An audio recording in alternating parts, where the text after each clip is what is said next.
அதன் மீதிலே நான் அக்னியாகிய அருந்தவ செய்வேன். அக்னியாகிய பிரம்மதேவனும் மாலாகிய மகாவிஷ்ணு அடிய முடியும் காணாத அருணாச்சல ஈஸ்வருடைய பதத்தை காணலாம் என்று சொல்லி பக்தியோடு தவங்களை செய்வேன். அப்போது மாமா ஈஸ்வருடைய அருள் மட்டும் இருந்தால் போதாது மாமா, உங்களுடைய அருளும் இருக்க வேண்டும். அதனால நீ எனக்கு எப்படி அருள் பாலிப்பாய்?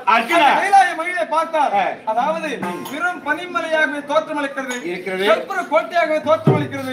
இந்த கைலாய மலையிலே சிவகணங்களை சூழ்ந்து கொண்டிருக்கின்ற இடத்திலே என்னோட மாமனுடைய அருள் பெற வேண்டும். ஆனால் எப்படி காண்பது மாமா? அர்ஜுனா, கைலங்கிரி மலை மீது சென்று தொன்னனுடைய கம்பத்தில் எல்லாம் நிறுத்தி அதன் உச்சியில் அகோரவான் என்று சிவசக்கரை வேண்டி தவம் செய்வாய். உள்ளத்திலே என் மாமன் வரவில்லையே, என் மாமனை மறந்தே அப்படின்னு உள்ளத்திலே ஏங்கிக் கொண்டிருப்பாய்.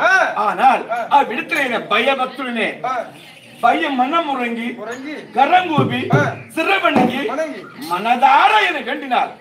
எப்படி தெரியுமா? நான்